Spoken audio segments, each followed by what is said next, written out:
হয় নিশ্চয়কৈ ক'ব লাগিব গোৱালপাৰাৰ যি ভয়ংকৰ গুলীচালনাৰ ঘটনা এতিয়া সমগ্ৰ গোৱালপাৰা জিলাতে চাঞ্চল্য বিৰাজ কৰা পৰিলক্ষিত হৈছে। কালি পূব গধূলিতে প্ৰায় 7:30 মান বজাতে গোৱালপাৰা অসম মেঘালয় সীমান্ত অঞ্চল যি ডামৰাত যে ভয়ংকৰ গুলীচালনাৰ ঘটনা সংঘটিত হৈছিল আৰু তাৰ পিছতে দেখিবলৈ পোৱা গৈছে সমগ্ৰ অঞ্চলটোতে চাঞ্চল্য বিৰাজ কৰিছে। কালি নিশাৰ ভাগত এটা দুৰ্বৃত্তৰ দলে আহি ব্যৱসায়ী যি আবু ছায়েদ আলী নামৰ যি ব্যৱসায়ীজনক গুলিয়াই থৈ যায় আৰু 4 যায় গুলি বৰ্ষণ কৰে আৰু গুলি বৰ্ষণত 3 যায় গুলি আচলতে ব্যক্তিজনৰ দেহত লাগে, বুকুত, ভৰিত আৰু হাতত 3 জেগাত আচলতে গুলি লাগে তাৰ আৰু সেই গুলি আচলতে লাগাৰ পিছতে আচলতে তেওঁক পোনপ্ৰথমে আচলতে প্ৰাথমিক চিকিৎসাৰ বাবে দুধনৈ চিকিৎসালয়লৈ লৈ অহা হয়। তাৰপিছত অৱস্থা সংকটজনক হোৱাৰ পিছতে আচলতে তেওঁক গোৱালপাৰা চহৰৰ এখন ব্যক্তিগত চিকিৎসালয় চলেজ হস্পিটেলত লৈ অহা হয় আৰু নিশা তেওঁ ICUত ৰখা হৈছে।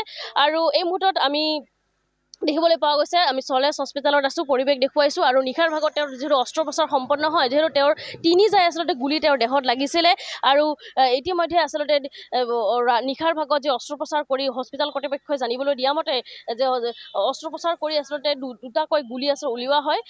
বৰ্তমান এটা গুলি আচলতে তেওঁৰ দেহত থকা বুলি জানিবলৈ পোৱা গৈছে। যিহেতু তেওঁৰ স্বাস্থ্য ক্ৰমাৎ সুস্থ বা কিছু সুস্থ হৈছে বুলি আমি জানিব পাৰিছোঁ, কিন্তু অতিকে আচলতে তাৎপৰ্যৰ বিষয় হৈছে যে নিশাৰ ভাগত আচলতে আৰক্ষীয়ে এই গোটেই ঘটনা যিটো তদন্তত নামি পৰিছে।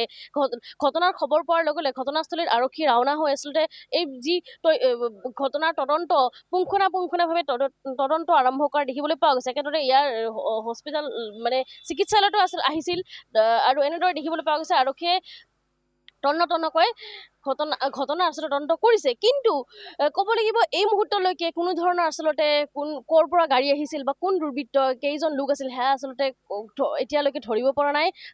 আৰক্ষীয়ে কোনো ধৰণৰ তথ্য এতিয়ালৈকে দিব পৰা নাই আৰু অতিকে তাৎপৰ্যৰ কথা কিয়নো যিহেতু যি ঠাইত আচলতে ঘটনাটো হৈছিল, যি অঞ্চলত আচলতে ঘটনাটো হৈছিল ডামৰা যি বজাৰতে আচলতে এই ঘটনাটো বজাৰৰ পৰা যিহেতু তেওঁ বজাৰলৈ আহিছিল সামগ্ৰী কিনিবলৈ, তাৰপিছত তেওঁ ই-ৰিক্সাৰে যিহেতু তেওঁৰ ব্যৱসায়স্থলীলৈ গৈ আছিল আৰু তেনেস্থলতে আচলতে যি ঘটনাটো হৈছে আৰু সেই ঠাইৰ পৰা আচলতে মাত্ৰ 800 মিটাৰ দূৰতে আছিল ডামৰা আউটপোষ্ট আৰু আৰক্ষী গিজগিজাই থকা অঞ্চলত এনেধৰণৰ যি ঘটনা এতিয়া উদ্বিগ্ন কৰি তুলিছে সমগ্ৰ আচলতে গোৱালপাৰা জিলাখনতে।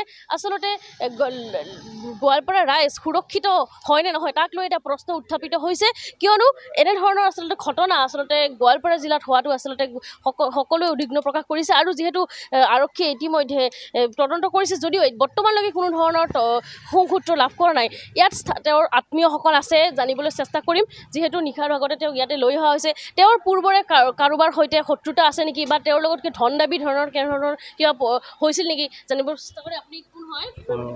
মই আবু ছায়েদৰ ডাঙৰ দাদা। প্ৰথমতে মই ND24ক ধন্যবাদ জনাইছোঁ। যিহেতু ঘটনাটো 7:30 মানতে হৈছিল, এতিয়া তেওঁ সুস্থ আছে নে তেওঁ হস্পিটেলত ৰখা আছে? এতিয়ালৈকে আমি একো সঠিক তথ্যটো পোৱা নাই, যিহেতু ICUত আছে। ICUত আমি 10টাৰ পৰা 12টাৰ ভিতৰত আমি জানিব পাৰিম কিমানখিনি সুস্থ আছে বা কিমানখিনি ৰিকভাৰী হৈছে, আমি তেতিয়াহে গম পাম। এতিয়ালৈকে হয়, ৰাতি অপাৰেশ্যন হৈছে। 2টা গুলি ভিতৰত আছিলে, এটা গুলি আপোনাৰ আহিল আৰু এটা আপোনাৰ ভিতৰত ৰৈ গ'ল। সেইটো হয়তো পিছত ওলাব লাগিব, এতিয়া এটা ৰৈ গৈছে বুলি। হয়, তেওঁৰ কি আগতে পূৰ্বতে কাৰোবাৰ লগত শত্ৰুতা আছিল নেকি? নাই, আমি তেনেকুৱাতো একো খবৰ পোৱা নাই যে আগতে কাৰোবাৰ লগত কাজিয়া বা তেনেকুৱা মানে শত্ৰুতা আছিল, সেইটো আমি একো ইনফৰ্মেশ্যন পোৱা নাই। নাই, আমি একো গম নাপাওঁ সেইবিলাক। এতিয়া ভাইটি হয়তো গম পাব যে কোনোবাই যদি ধন দাবী কৰিছিল বা কাৰোবাৰ লগত কিবা কাজিয়া আছিল, সেইটো ভাইটিয়ে গম পাব। নাই, আমি একো সন্দেহ কৰিব পৰা নাই, ধৰিব পৰা নাই। হয়, ডামৰাত থাকে। আজি 14-15 বছৰ হ'ল তাতে মানে ব্যৱসায় কৰি আছে, মানে ডেম্পৰ ব্যৱহাৰ কৰি আছে। আজি 14-15 বছৰ হ'ল। কিন্তু আমি যিমানখিনি জানো তাতে ডামৰা মানুহৰ লগত, সেই এৰিয়াটোৰ মানুহৰ লগত ভাল মানে সুসম্পৰ্ক মানে বজাই চলে। আমি আগতেও তেনেকুৱা কোনো হেৰি হোৱা নাই, কিন্তু এইটো কেনেকৈ ঘটিল, দুৰ্বৃত্তই একেবাৰে নিচেই ওচৰৰ পৰা মানে গুলি কৰিলে আমি তাৰমানে এইটো আচৰিত হৈছোঁ। আৰু মই আপোনালোকৰ জৰিয়তে মই গোৱালপাৰা জিলা প্ৰশাসনৰ লগতে মাননীয় মুখ্যমন্ত্ৰী মহোদয়ক মই কাতৰ অনুৰোধ জনাম, দুৰ্বৃত্তক কঠোৰৰ পৰা কঠোৰতম শাস্তি বিহিব লাগে। এইটো আমাক মাননীয় মুখ্যমন্ত্ৰী যাতে ন্যায় দিয়ে। যিহেতু তেওঁৰ লগত এজন লোক আছিল, তেওঁৰ ব্যৱসায়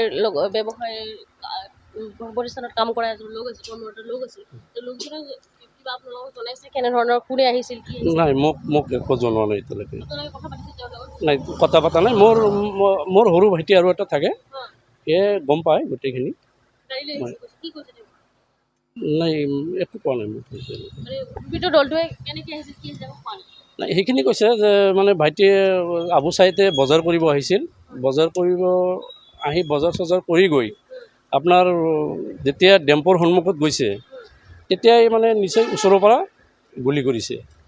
এতিয়া সৰু ভাইটি আছিল, সৰু ভাইটি আৰু এটা সৰু ভাইটি আছিল মোৰ, আৰু অলপ দূৰত আছিলে, সেয়ে গোটেইখিনি কথা গম পায়। ক'ব পাৰে, মই শুনা নাই। নাই, মই পৰিয়াল দামৰাতে থাকে। হয়, দামৰাতে থাকে।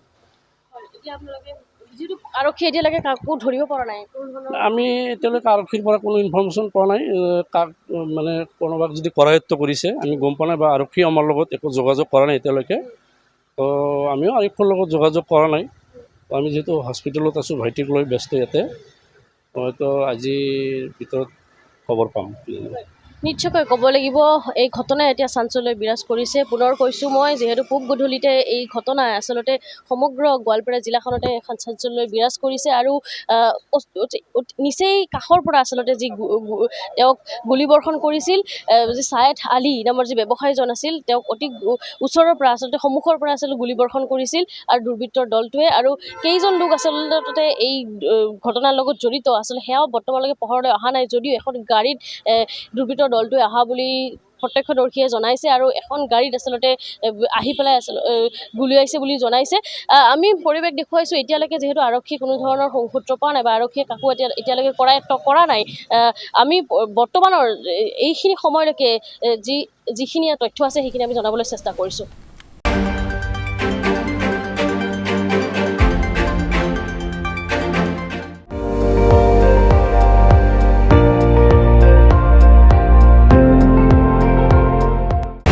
আপুনি চাই আছে ND24, সৰ্বশ্ৰেষ্ঠ নহয় সৰ্বোত্তমৰ দৌৰ।